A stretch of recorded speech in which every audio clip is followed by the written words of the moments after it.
Hidrociclones por Melanie López, Isaac Jaramillo, Santiago Jaramillo y Roberto Carlos Caicedo.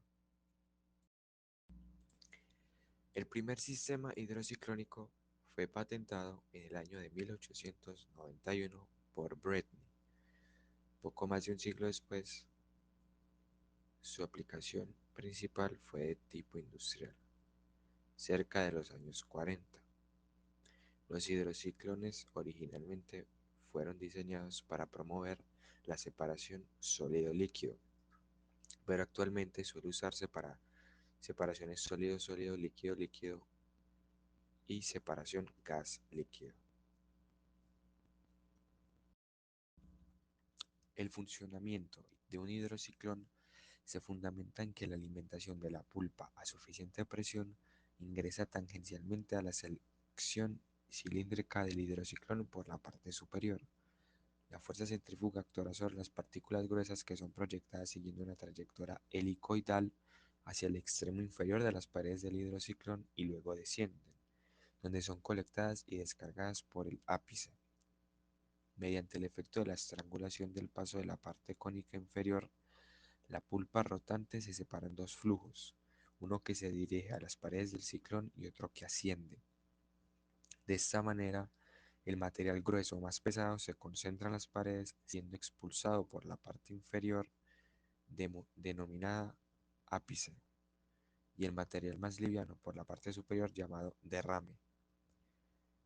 La gravedad específica juega un papel muy importante en la clasificación de las partículas, ya que controla la consistencia de la descarga del hidrociclón. Entrada de material. En esta parte se controla la entrada de material, la velocidad de la pulpa y tiene la finalidad de preorientar a las partículas a su punto tangencial de contacto con las paredes del cilindro. Derrame. Es otra parte importante en la operación, ya que es el más crítico y su tamaño tiene influencia en la presión para un volumen determinado, y generalmente se tiene que entre más grande es su diámetro pequeño, significa que va a tener un derrame fino con baja concentración de sólidos. Para todo tipo de pulpa debe buscarse un balance óptimo con una dilución permitida entre el localizador del vórtice más grande y la presión más baja posible para el objetivo que se desee. El ápice. Su función es descargar el suelo grueso de tal forma que se obtenga su máxima densidad. Por lo tanto, debe ser tamaño adecuado para permitir la máxima salida de suelo en la forma cónica. Como se observa en la figura, un ciclón tiene cuatro zonas de operación, la zona A, B, C y D. Entonces en la zona A predomina la pulpa no clasificada en la parte estrecha adyacente a la pared cilíndrica del ciclón. En la zona B, esta ocupa gran parte del cono del ciclón y contiene una gran cantidad de partículas gruesas. La distribución del tamaño es prácticamente uniforme y es similar al producto que se obtiene en el ápice. En la zona C existe una gran proporción de producto fino ubicada alrededor del localizador del vórtice y se extiende por debajo de la parte posterior. Finalmente, en la zona D, a través de esta región se da la clasificación radialmente, así que el tamaño de las partículas disminuye al máximo al estar cerca del eje de hidrociclón. Se ha demostrado además que a una caída de presión dada a través de un ciclón, un incremento en el diámetro del localizador del vórtice da como resultado un punto de corte mayor y un incremento en la capacidad. El tamaño de abertura del ápice determina la densidad de la descarga inferior y deberá ser lo bastante grande para eliminar los sólidos gruesos que están siendo separados por el ciclón. Además, esto permite la entrada del aire a lo largo del eje del ciclón para estabilizar el vórtice. Bueno, ¿cómo funciona un hidrociclón? Pues las fuerzas que actúan sobre las partículas livianas dentro de un medio denso provocan la flotación de estas y producen además que éstas asciendan a la superficie, mientras que las partículas más densas, al ser más pesadas que el fluido que desplazan, se hunden.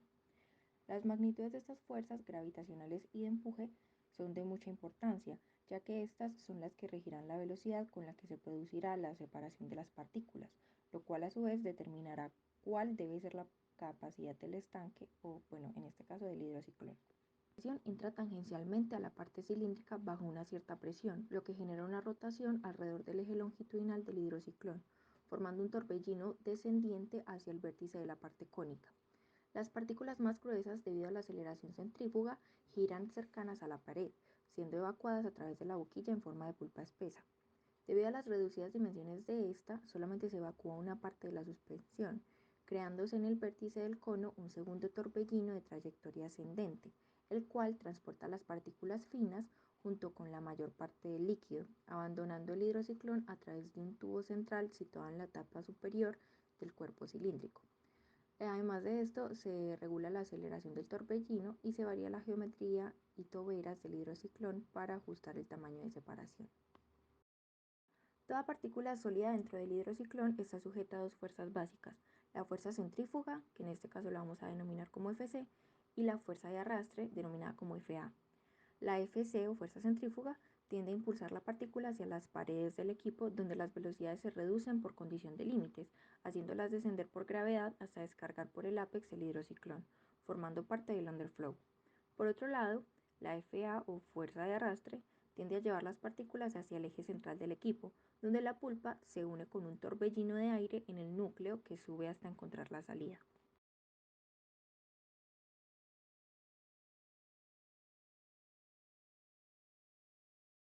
Vamos a hablar ahora de los factores importantes que influyen en un hidrociclón.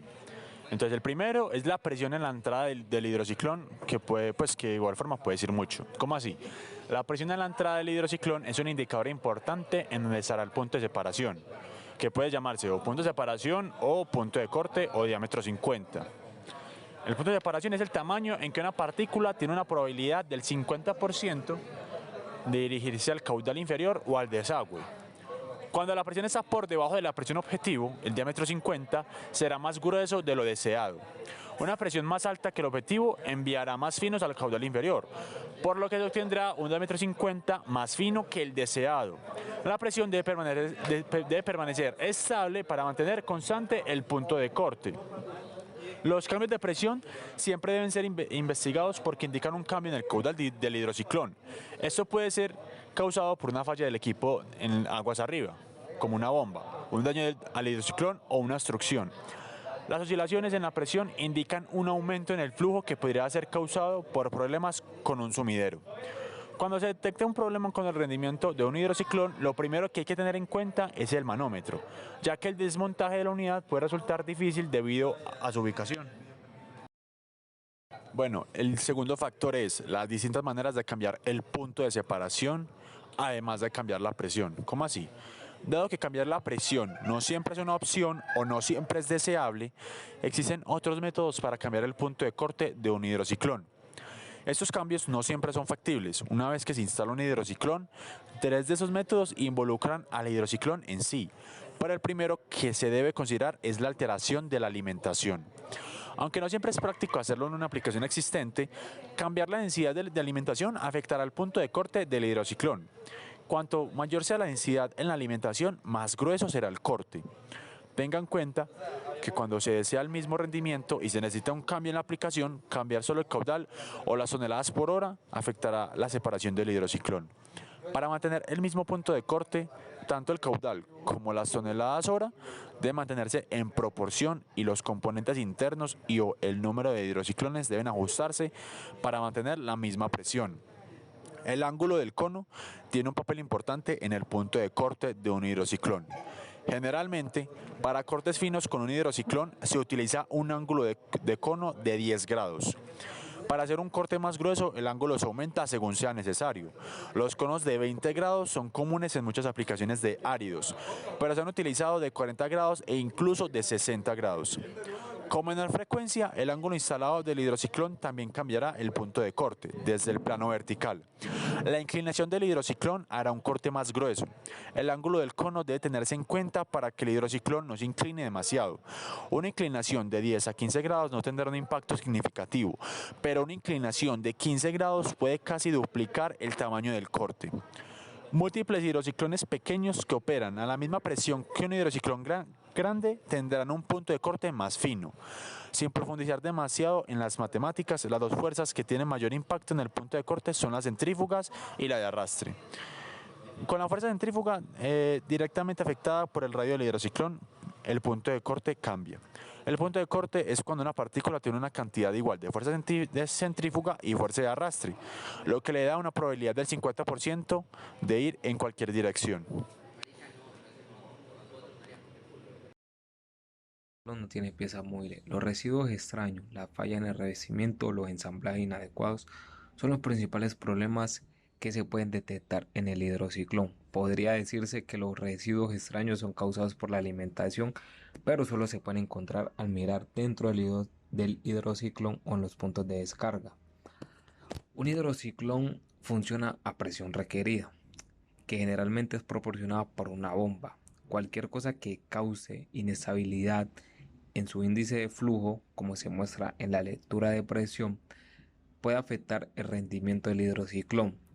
Si el sumidero está mal diseñado, puede enviar aire atrapado o sobredescarga en los materiales. Un hidrociclón se puede modificar para realizar un caudal inferior. Un hidrociclón utiliza un núcleo de aire que se forma en el ápice y se extiende hasta el buscador de vórtices. La formación de este núcleo de aire es fundamental para realizar la separación, y si colapsa la eficiencia de separación se disminuye drásticamente. Por lo tanto, la idea de modificar un hidrociclón para eliminar completamente el núcleo de aire puede estar condenado al fracaso. Quinto, siempre habrá algunos finos en el caudal inferior como parte del desvío. En pocas palabras, los finos siempre seguirán en el agua. Como el caudal inferior de un hidrociclón siempre contendrá algo de agua, habrá finos presentes en el agua y la cantidad de desvío está relacionada con la división de agua que se dirija a un caudal inferior. Al reducir la cantidad de agua, se reducirá la cantidad de finos de desvío. Cuando se busca obtener unos porcentajes muy bajos en el caudal inferior, puede que sea necesario tener múltiples etapas de esos hidrociclones si existe una cantidad significativa de alimentación fina, especialmente cuando hay una gran cantidad de fracción de tamaño cerca al punto de corte. Muchísimas gracias por su atención.